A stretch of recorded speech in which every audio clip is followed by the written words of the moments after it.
Procedemos con el resumen del Banco Patagonia. Hipotecario fue antes. Bueno, es una de las entidades privadas líderes del sistema financiero argentino en todas las provincias. Pertenece al grupo Banco do Brasil, una de las entidades más importantes de América Latina en términos de experiencia, con 200 años. Atiende todos los segmentos, clientes, personas, empresas, organismos públicos, ofreciendo servicios y productos de acuerdo a sus necesidades. Bueno, este era el famoso banco mercantil, si se pone el antecesor. Entonces Sudameris absorbe el Banco Patagonia en el 2003.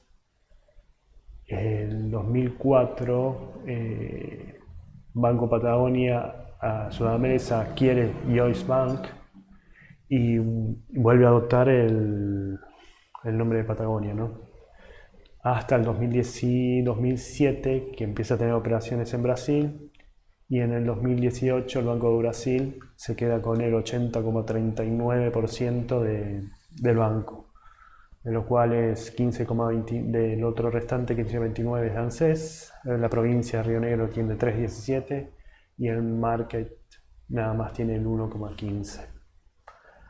Bueno, vamos a ver qué pasa con Banco Patagonia. El acumulado en el 2020 es de 9.685,8 millones de pesos y el tercer trimestre da un saldo de 2.790,2 millones de pesos, reflejando un incremento del 5,6 en el acumulado y una caída del 50,3 con respecto al anterior trimestre. Vamos a ver el cuadro, por qué viene, cuál es la cadena de resultados, a dónde falla. Primero, bueno, por esto, que después lo vamos a explicar qué es. El resultado operativo hay una diferencia de casi 8.000 millones y etcétera, etcétera, ¿no? Vamos a ir desglosando ahora cómo es la evolución de este cuadro de resultados. Seguimos como puntos salientes. Tenemos lo siguiente: queda pendiente el desembolso de dividendos previa autorización del Banco Central de la República Argentina, cuyo monto destinado es de 7.764 millones de pesos. Esto es dividendos del ejercicio 2019 y que equivale a 10,8 por valor nominal. Con respecto al manejo de la pandemia, el 93% del personal trabaja de manera remota bajo un régimen de rotación y con estricto cumplimiento del protocolo.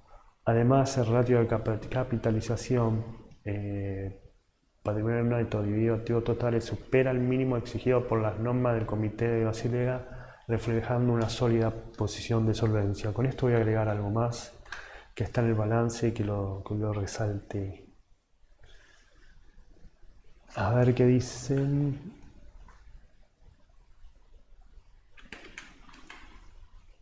No. 14. 86. Bueno. Acá habla del COVID, de los guantes, del barbijo, de máscara, implementación de barreras protectoras. Bueno, acá habla de las normas del BCRA.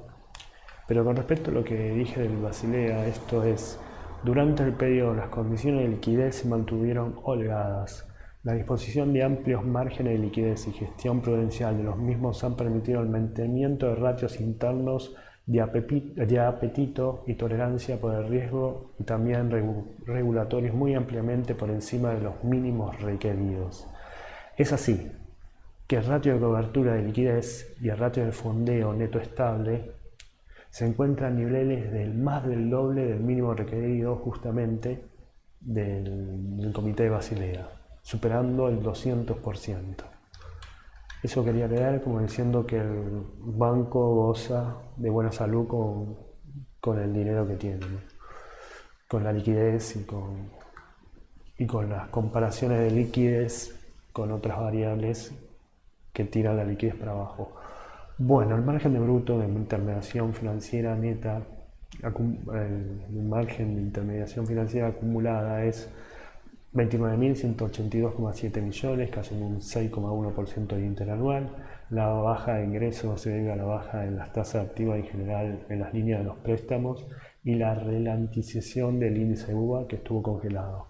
Los egresos bajaron un 40,5 por baja de egreso por depósito de plazo fijo, que bajó un 60,8 de egresos. El margen bruto de intermediación por comisiones son de 4.346,3 millones y cae un 18% por menores comisiones de tarjeta de crédito. Eso ya lo digo de memoria porque es lo que pasa, es por BC Real. Acá tenemos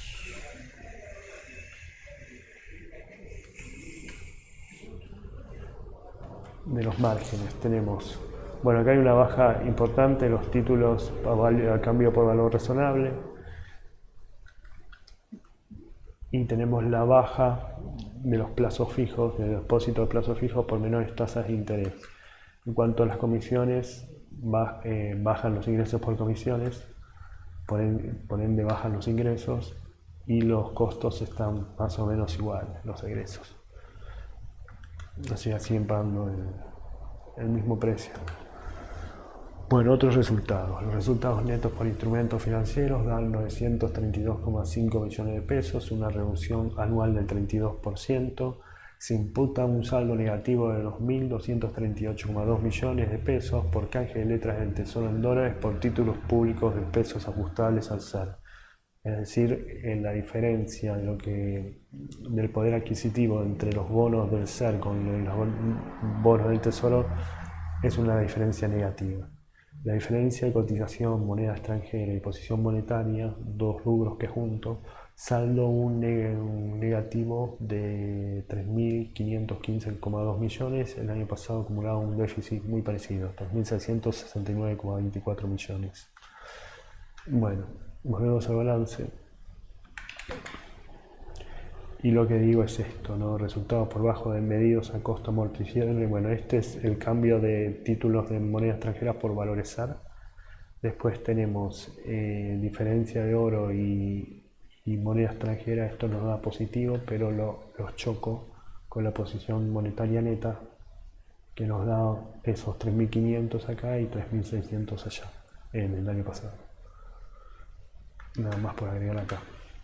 Bueno, el cargo por incobrabilidad resulta de 781,53 millones de pesos, un descenso enorme de 81,9%, se explica por mayores previsiones como consecuencia de ajustes ciertas variables por implicancia del COVID. Entonces, antes, cuando un deudor, ahora tenemos dos cosas, cuando un deudor no pagaba o no estaba regular por determinada cantidad de tiempo, iba directamente incobrables. Ahora se usan las previsiones, que en realidad tuvieron mayor temor y las previsiones no se usaron tanto, por eso el ratio de cobertura asciende casi un 100%, a 296,2, y además tiene el 60 días de pedido de gracia, que es un decreto de la BCR, entonces queda como congelado. Si un deudor era regular, tiene 60 días siendo regular a pesar de que no paguen esos 60 días.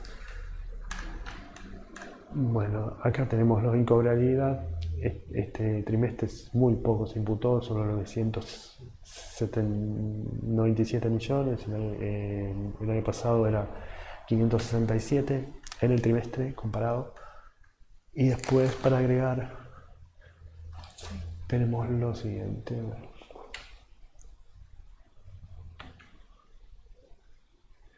Esto es otros gastos operativos.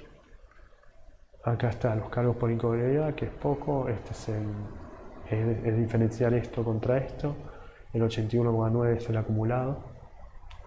El trimestral sigue siendo bajo. Y con respecto a la cartera, que lo tenemos aquí, tenemos 2,96 de cobertura por el poco uso de la cartera irregular con respecto a previsiones. Entonces esto cubre casi el 300%. Antes cubría casi el 200%. Nada más.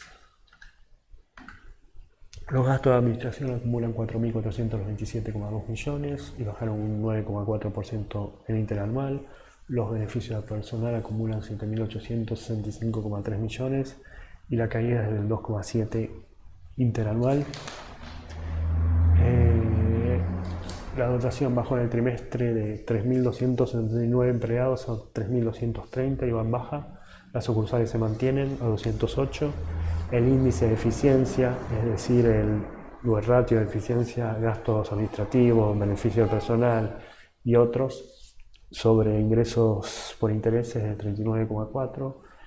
Esto es peor porque el gastos pondera mayor que el año pasado, que era 35,3.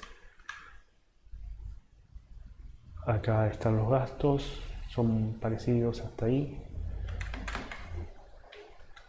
Bueno, acá tenemos los beneficios al personal, bajan los sueldos aplicando ya ajuste por inflación, así que se reajusta este año. Y en gastos de mantenimiento, gastos de impuestos, todo también se reajusta. En general baja, no hay nada que haya bajado enormemente, o así como diciendo que llame la atención. Los préstamos acumulan 103.098,2 millones de pesos, bajaron un 11% con respecto al tercer trimestre del 2019. Adelantos, que es el 27,64% de los préstamos, se incrementa un 48,3%. Y documentos bajaron un 44,4%. En moneda extranjera los préstamos son el 13,1%.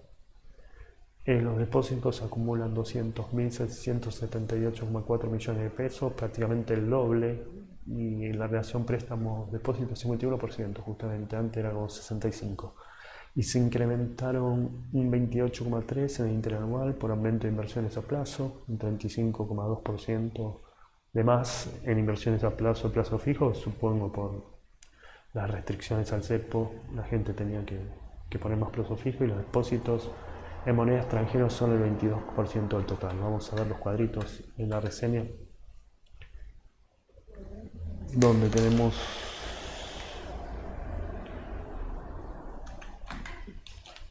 lo siguiente. El número. Acá tenemos que los préstamos bajan a un 11%, sube el adelanto, que es bastante, o sea, es un gran porcentaje, 27%, documentos baja un 44%, bajan los personales, bajan los prenarios, bajan los arrendamientos, bueno. Y en moneda extranjera, el año pasado era un 36,5%, hoy no se piden dólares mucho, es un 13,1%. Aparte, bueno, hay préstamos que ya se pagaron y no se renovaron, o sea que no tuvieron el mismo periodicidad de renovación, ¿no? O sea, después lo vemos con las tasas implícitas y explícitas, las tasas activas. Bien, los depósitos en su lugar subieron 28,3, depósitos, plazos fijos, inversiones 35,2. Después tenemos cuentas corrientes, cajas de ahorro, esto para blanquear diferentes retribuciones como el IFE, el ATP, donde la gente necesitaba cuentas corrientes, cajas de ahorro, etcétera, etcétera. Bueno, los depósitos en moneda extranjera un 35,3, no bajó al nivel de los préstamos y fue a 22% este año, este trimestre. Bueno, el ROE alcanza el 36,2, el año pasado era un 33,5, el ROA es un 6,1, el ejercicio anterior era un 4,7, la tasa acumulada implícita, es decir, ingresos por intereses sobre préstamos, de 44,83, esto al desarme de algunos préstamos. La tasa pasiva implícita es del 8,49, es decir, ingresos dividido depósitos, obviamente mucho más depósitos, mucho más cuentas a plazo que se armaron en estos trimestres, hacen que baje la tasa pasiva implícita. El split implícito, o sea, la diferencia entre los dos es 36,34, y el año pasado tenía algo parecido, 35,68, así que se mantiene estable y eso es una buena noticia para el banco.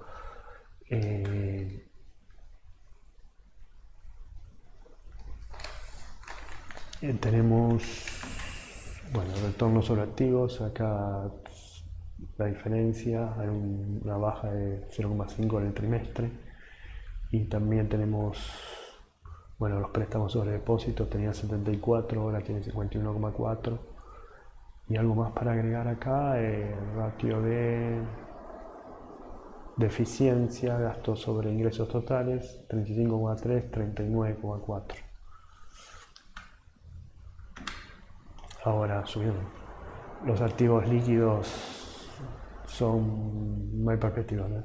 Son 74,4 contra 70,7 del tercer trimestre. La solvencia es de 17,8, más o menos como el año pasado. El valor del libro asciende a 61,65. La cotización hoy es de 71,1. La capitalización es de 51.131 millones de pesos. La ganancia por acción acumulada es de 13,47 pesos. Y el preproyectado es de 3 años, 3,96 años, casi 4. Bueno, es todo, gracias.